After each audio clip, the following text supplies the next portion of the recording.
Salam alaikum, chers étudiants, j'espère que vous allez bien. Donc, continuons notre série d'exercices concernant l'application du théorème de Gauss. On va aujourd'hui travailler sur un cylindre chargé avec une densité de charge uniforme ρ, c'est-à-dire chargé en volume. Donc, la première des choses à faire pour calculer le champ électrostatique créé en un point M de l'espace, c'est de choisir le système de coordonnées le plus adéquat à notre système. Donc, supposons que notre point M, elle est là, par exemple, ou bien elle est là, le point M.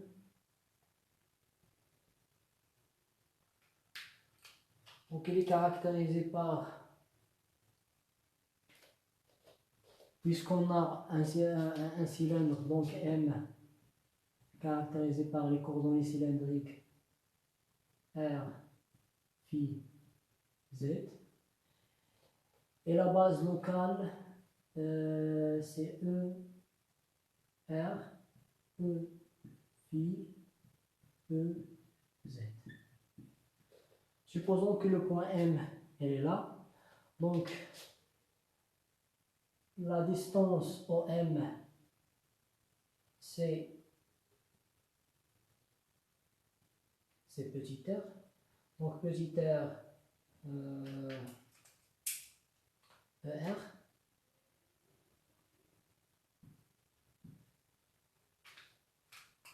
Donc, ici, c'est le vecteur Z. Et bien sûr, avec l'angle phi, donc on aura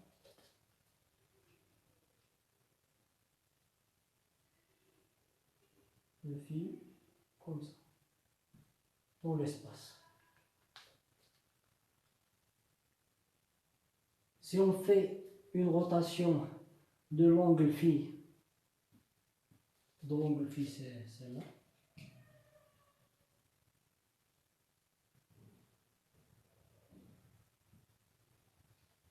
Ça suppose aussi x.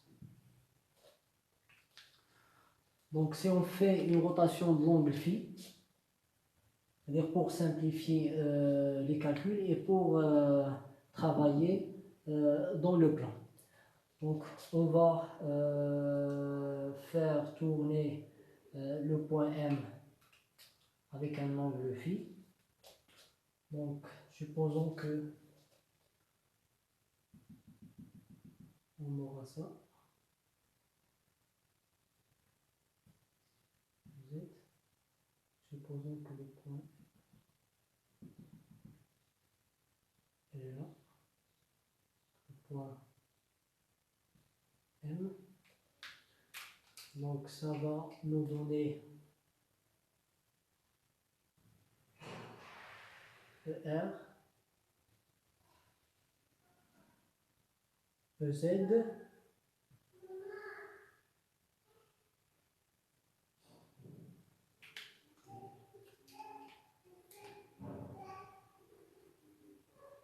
et E phi, elle est en 30. E phi. Et la distance OM, ce n'est que petit r.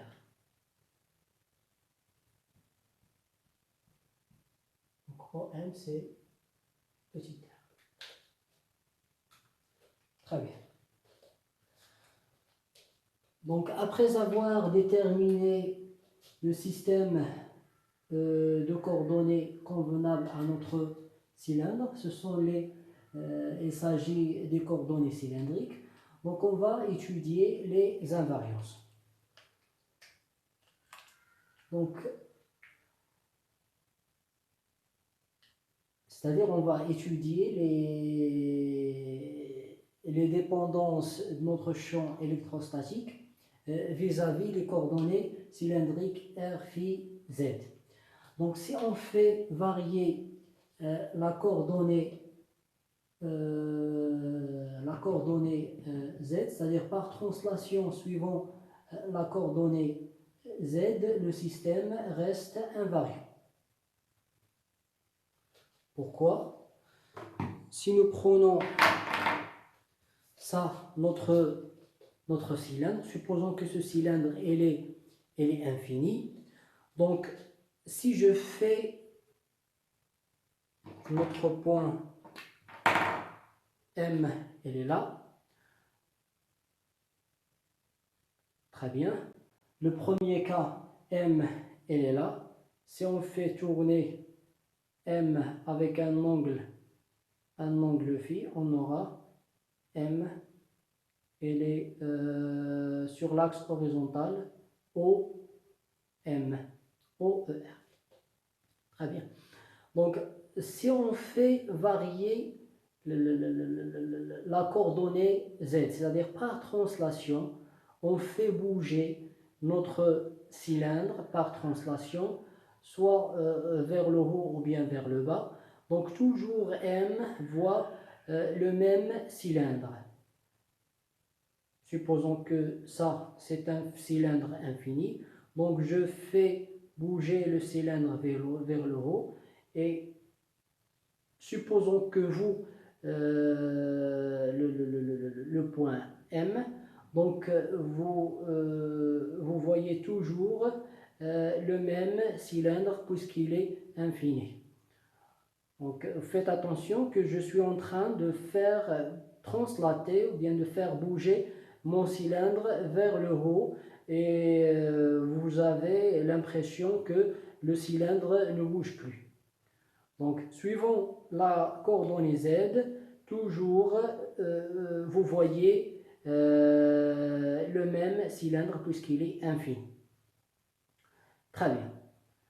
Donc, suivant, par rotation, suivant l'angle phi. Donc, je fais tourner mon cylindre.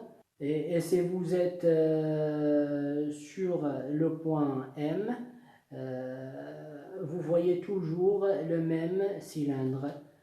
Pour la rotation, supposons que vous êtes un observateur et vous voyez, c'est-à-dire si vous êtes là, donc vous voyez, vous êtes en face de ce cylindre, donc vous voyez cette partie. C'est bon? Elle est comme ça.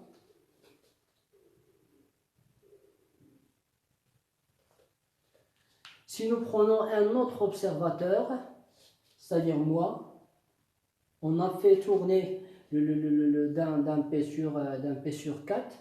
Donc je vois toujours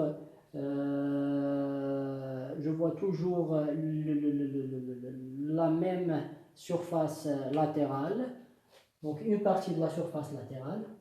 Donc toujours on a quelque chose similaire à cette surface.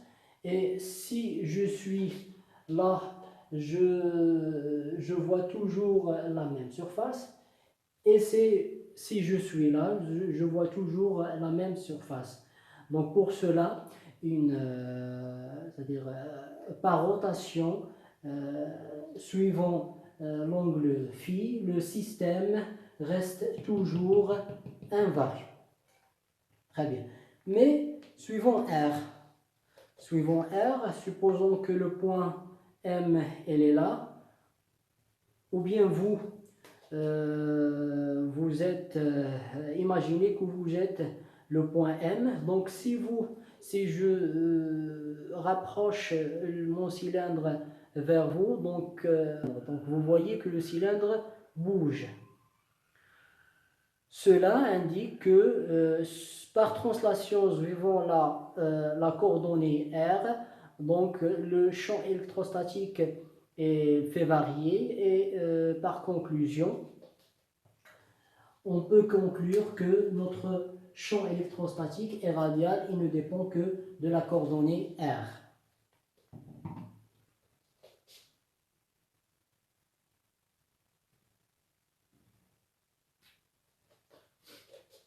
Très bien. Donc on peut déduire ces coordonnées. Donc étude des des invariances.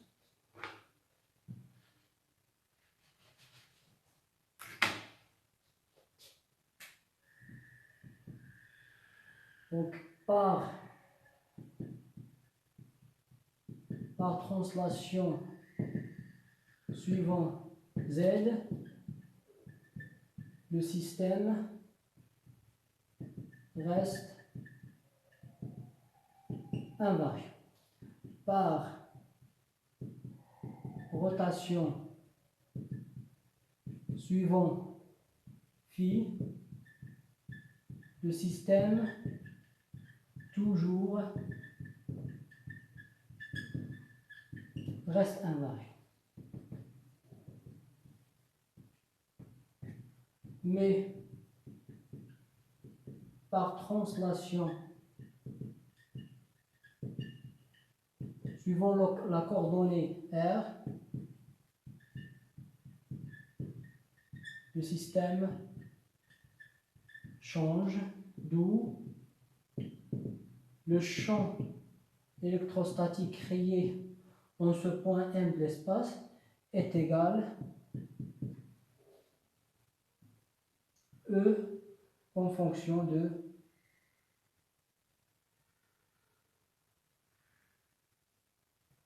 R. Dans ce cas, je vais réduire les coordonnées cylindriques. Donc je vais éliminer Z et phi. Je vais garder la coordonnée R. Donc ça concernant l'étude des invariances. Mon champ électrostatique, il est radial, il ne dépend que de la coordonnée R. Ensuite, on va étudier les symétries. Donc, étude des symétries.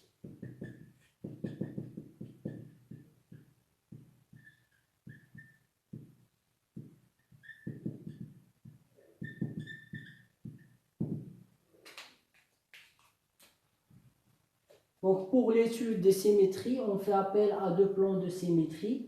Et l'intersection de ces deux plans de symétrie nous va donner la direction de notre champ électrostatique E. Donc, le premier plan de symétrie, supposons que ça, notre cylindre chargé uniformément avec une densité volumique, cela veut dire que tout le système, ou bien tout le cylindre, il est chargé. Très bien. Donc notre point, il est là. Notre point, il est là. Donc le premier plan, il va découper notre cylindre en deux parties égales et contenant et passant par le point M, c'est-à-dire ce plan. Donc ce plan, c'est un plan de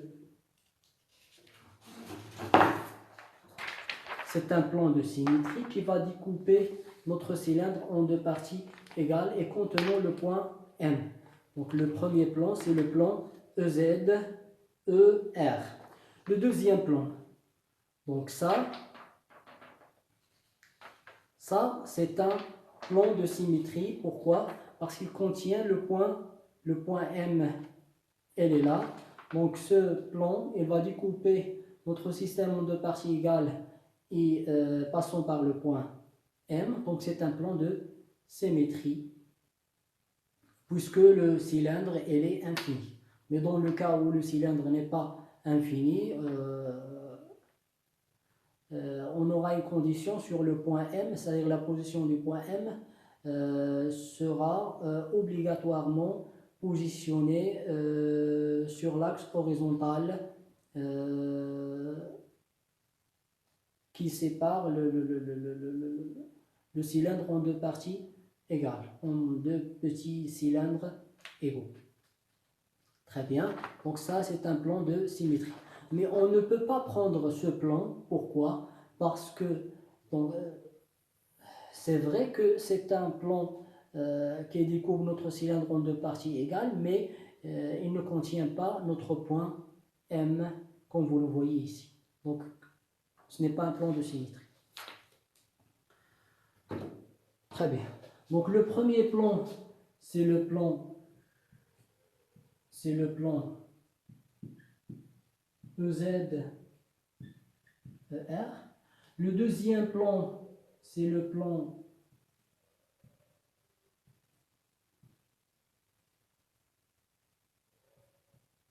E phi, ER. Et l'intersection de ces deux plans,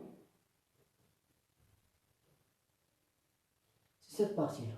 Si ER, c'est le point commun entre ces deux plans. Donc E appartenant, l'intersection E, le premier plan ER, EZ, deuxième plan ER, E phi, donc est égal, donc E, ceci implique que E est égal, il est dirigé suivant le vecteur ER.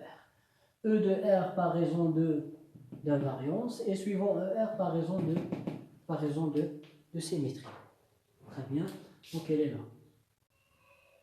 L'intersection de ces deux plans, cette partie-là, c'est-à-dire suivant ER. Donc, une fois on a fait l'étude des invariances et des symétries, on va passer à l'étape suivante concernant le choix de la surface de Gauss. Donc ici, la surface de Gauss, elle est triviale.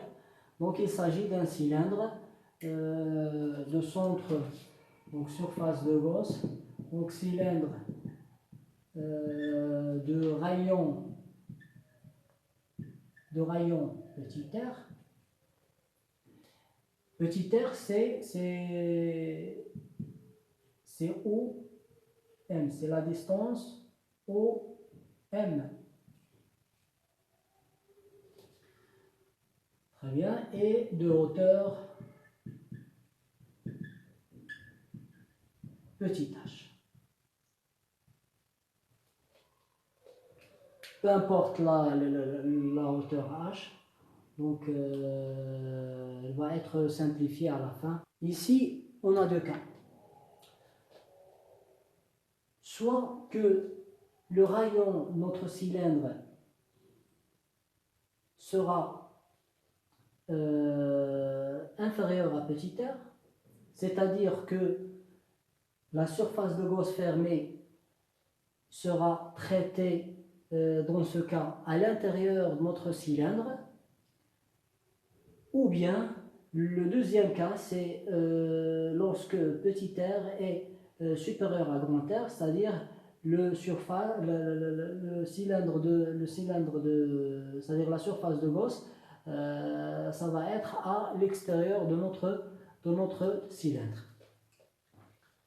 Donc ici, on a deux cas.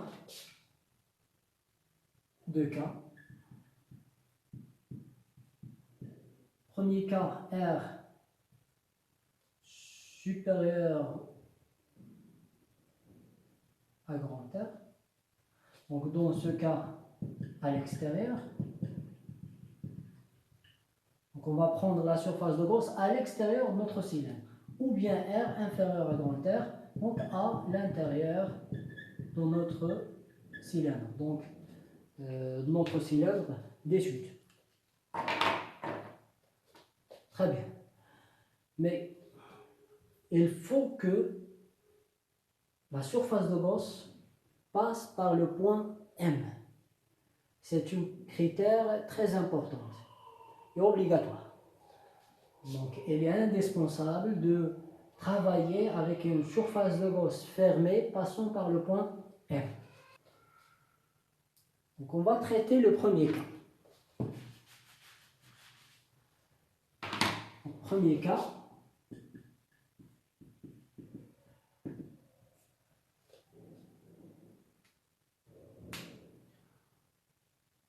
où notre cylindre à l'extérieur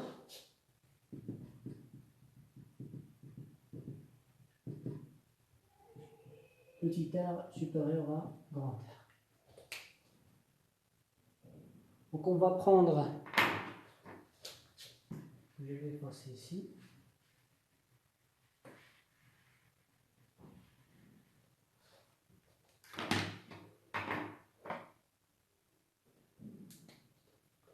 Très bien, donc ici, je vais prendre ma surface de Gauss. Passons par le point M.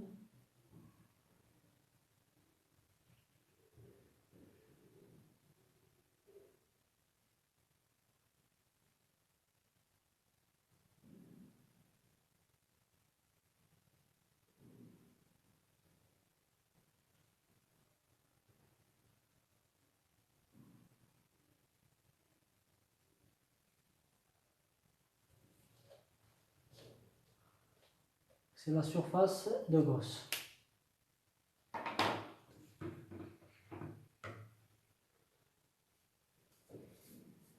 Supposons que ça, notre cylindre, chargé uniformément.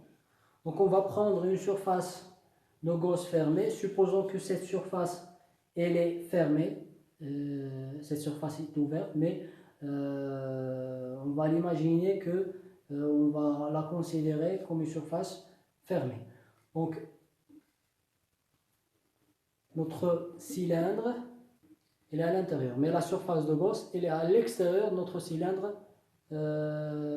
d'étude. Donc la surface de Gauss, c'est cette surface-là. Donc elle est à l'extérieur et le rayon de cette surface de Gauss petit r est supérieur au rayon de cette surface ou bien de ce cylindre notre étude.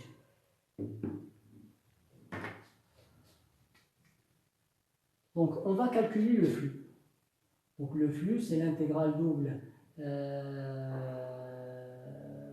rang de la surface de Gauss, E scalaire ds. Donc on va séparer cette surface fermée en trois surfaces, base supérieure, base inférieure et la surface latérale. Donc est égal l'intégrale double surface latérale E fois ds plus l'intégrale double surface donc base inférieure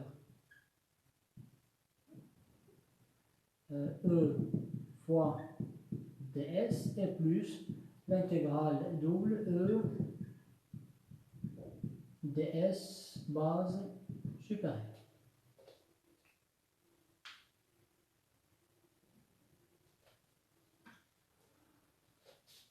Très bien, donc toujours ds il est vers l'extérieur. Donc ds vers l'extérieur, ds ici vers l'extérieur est perpendiculaire. Sur la surface latérale, donc ds, elle est comme ça. On sait que le champ électrostatique, par raison de symétrie, il est suivant R. Ici, on a ρ,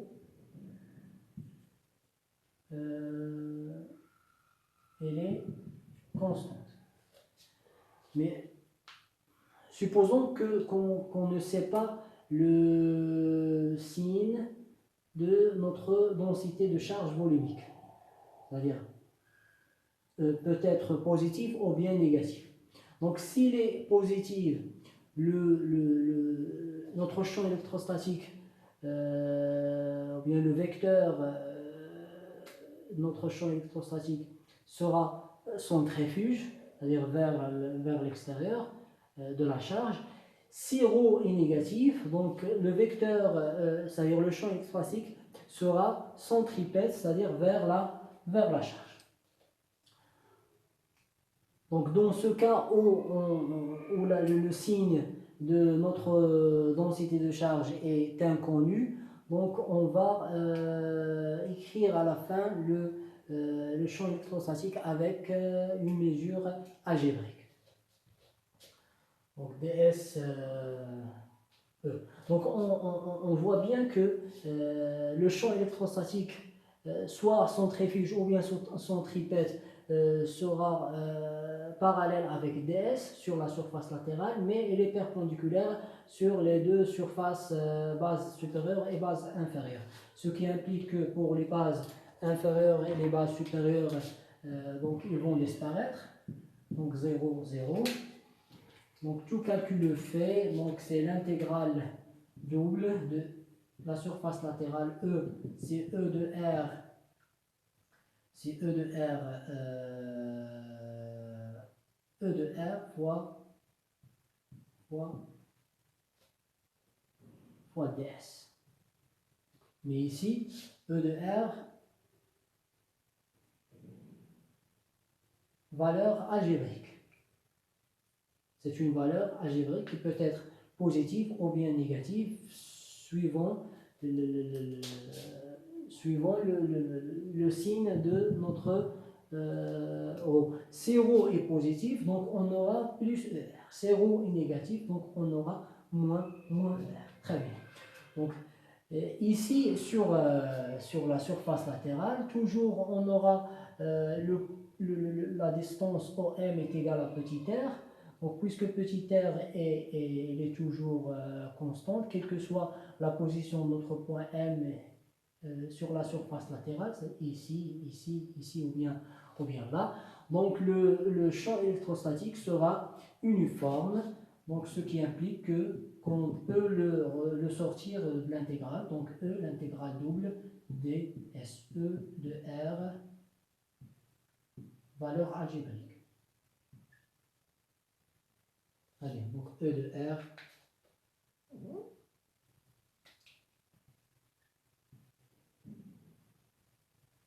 E de R, l'intégrale double ds. Alors, pour l'intégrale double d'une surface latérale, c'est le périmètre de ce cercle, c'est-à-dire depuis R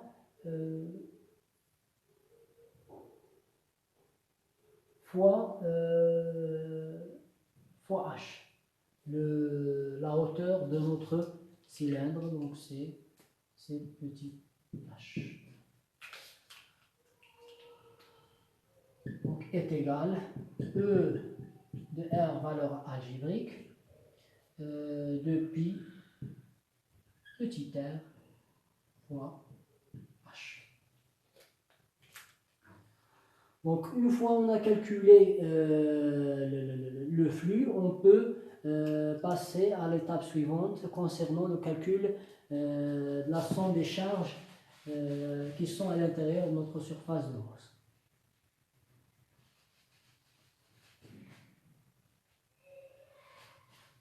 Très bien. Et ici, vous faites attention.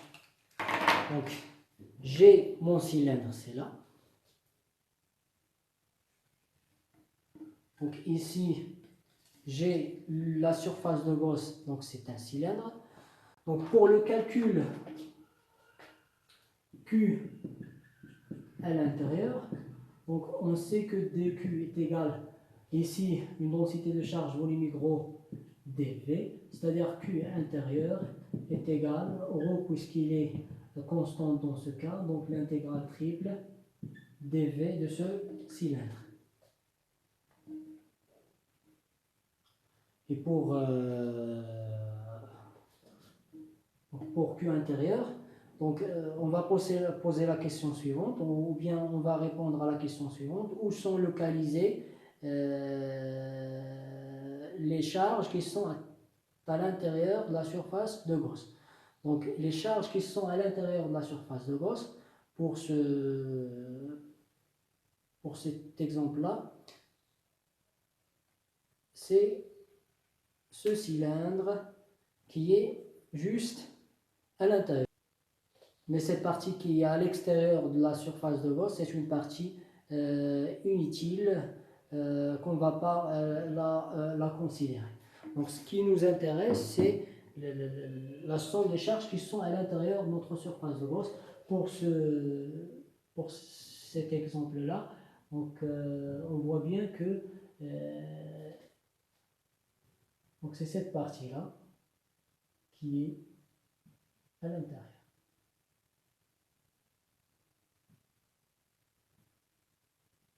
C'est cette partie.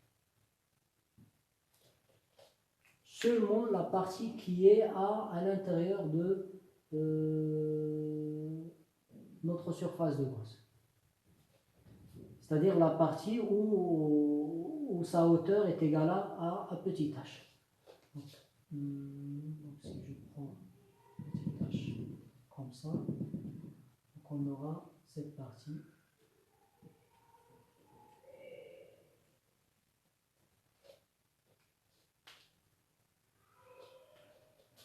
Et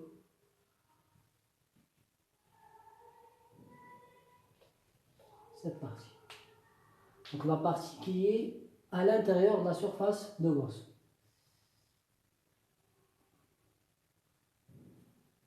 Donc j'ai un peu dessiné un mauvais dessin, mais comme je l'avais dit maintenant sur ce cylindre et celui-là, donc on ne compte que les charges qui sont à l'intérieur de cette surface de Gauss. La partie qui est à l'extérieur de cette surface, on ne le compte pas.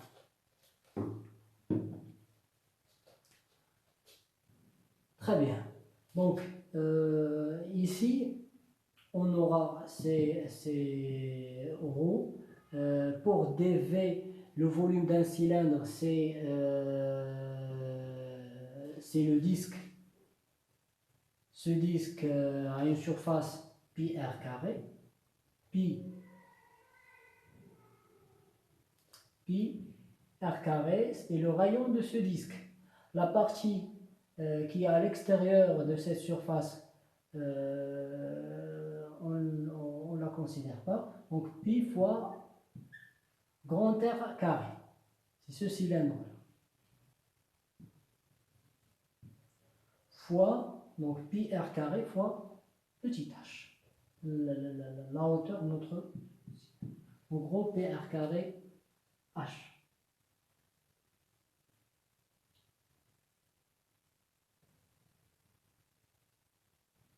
Très bien. En gros, PR carré H. Donc c'est Q intérieur. PR carré, ce n'est que la surface de ce disque-là, puisqu'il est chargé. Donc il s'agit d'un disque. Ce n'est pas un cercle. Donc gros PR carré H, c'est Q intérieur. Donc,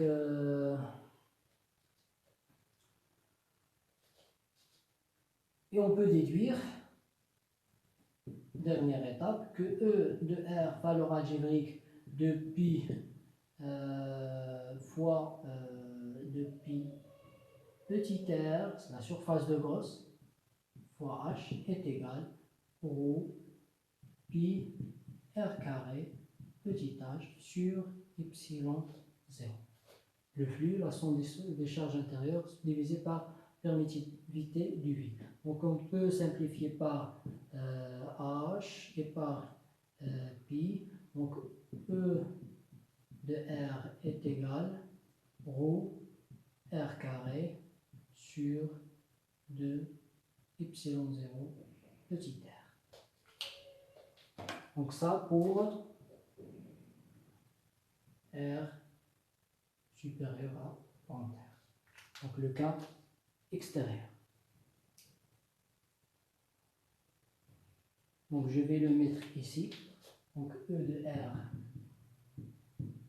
est égal, donc ρ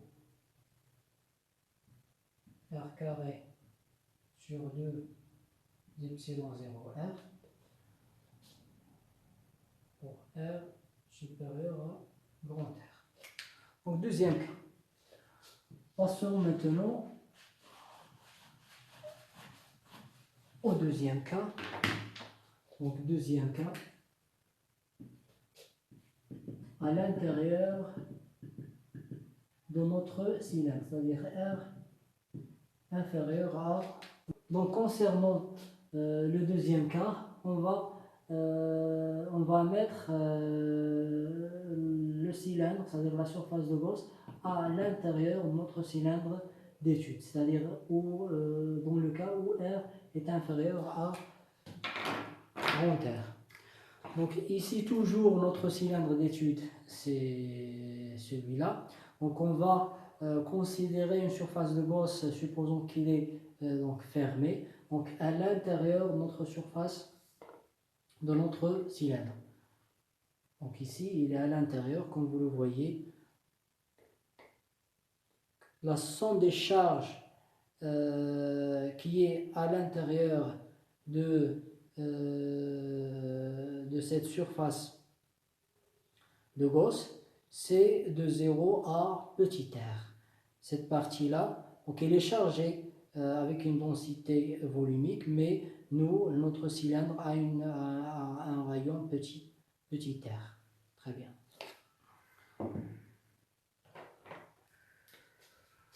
Donc ici, le flux toujours, c'est E de R de pi petit r H. Très bien.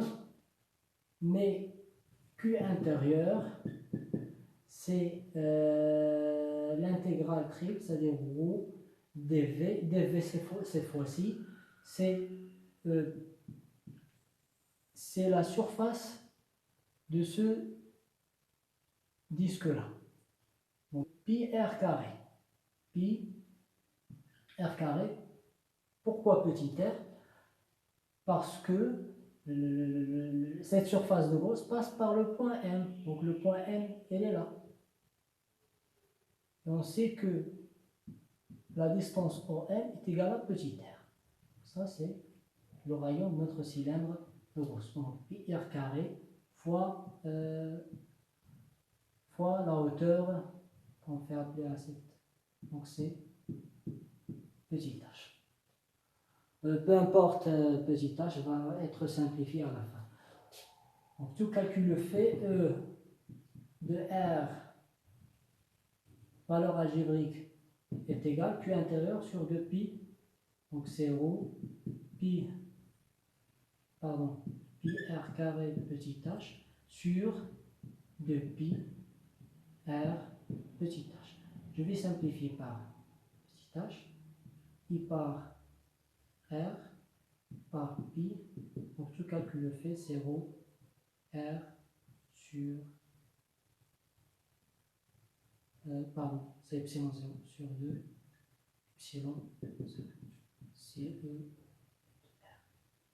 Donc le deuxième cas, c'est ρ petit r sur 2 epsilon 0 pour r inférieur à grand R. Maintenant, on va tracer l'allure de ce champ électrostatique. Donc l'allure de ce champ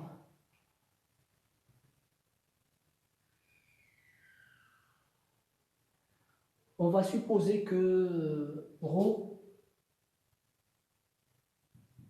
donc il est positif. Si ρ est positif, ceci implique que E de R est égal à plus. Donc pour simplifier les calculs. Très bien. Donc ici, toujours E sera positif. Donc c'est E de R en fonction de R. Très bien. Mais une remarque très importante, c'est que le champ électrostatique sera continu en petit r est égal à grand R. Donc ça, c'est un moyen de vérifier que vos résultats sont corrects. C'est de vérifier la continuité de notre champ électrostatique en R égale à petit r. Donc E de R est égal à petit r, donc est égal ρ r carré sur 2 epsilon grand R qui est égal ρ r sur 2 epsilon. Donc ça c'est pour R supérieur à R. Pour l'autre, c'est ρ grand R sur 2 epsilon 0. Donc on voit bien que E à l'extérieur, lorsque R est égal à grand R, est égal c'est ρ R sur 2 epsilon 0 est égal à E à l'intérieur pour R est égal à grand R. Donc c'est ça, c'est un moyen très important pour vérifier vos calculs. Mais une remarque très importante, vous faites attention, pour la position du point M, on ne prend pas le point M sur la surface latérale de notre cylindre. C'est-à-dire, dans le cas où je mets la surface de Gauss à l'intérieur de ce cylindre, je prends toujours R inférieur strictement à grand R. Ce n'est pas R inférieur ou égal. Ou bien à l'extérieur, R supérieur strictement à grand R. On ne prend pas le cas où le rayon est égal à grand R pour la surface de Gauss. Donc on ne peut pas prendre une surface de Gauss de rayon petit r qui est égal au rayon de notre cylindre de début. Autrement, on ne peut pas prendre le point M sur la surface latérale ou bien sur la frontière de notre cylindre. Donc ça, c'est à éviter. Très bien, E de R en fonction de R. Donc pour R, donc la continuité, c'est ici. Donc le premier cas, R inférieur à grand R. Donc on a ρ de R sur 2 epsilon 0. Donc c'est une fonction linéaire, comme A de X. Donc pour R est égal à grand R, donc on aura ρ grand R sur 2 epsilon 0. Donc ici on a une fonction qui passe par l'origine. Donc AX. Cette fonction. Pour le deuxième cas, R supérieur à grand R, parce que R tend vers l'infini, donc E tend vers 0. Très bien. Donc ça c'est 1 sur R, et ça c'est une fonction linéaire. Donc voilà l'allure de notre champ électrostatique en fonction de petit r lorsque ρ est positif. Maintenant, on va tracer l'allure pour R négatif, pour ρ, pardon, est négatif. Donc ρ pour ρ négatif, donc on aura ici moins, ici moins.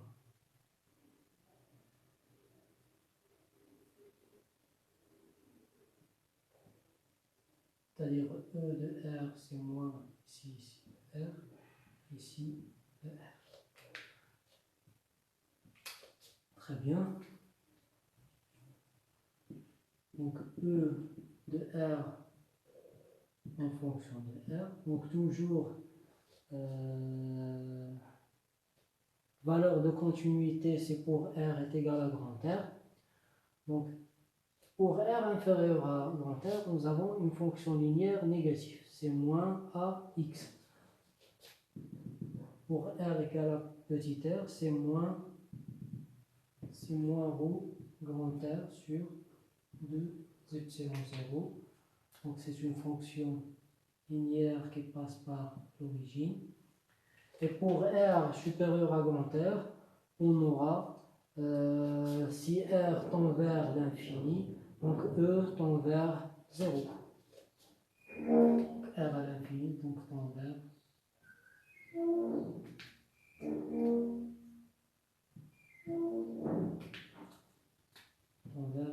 0.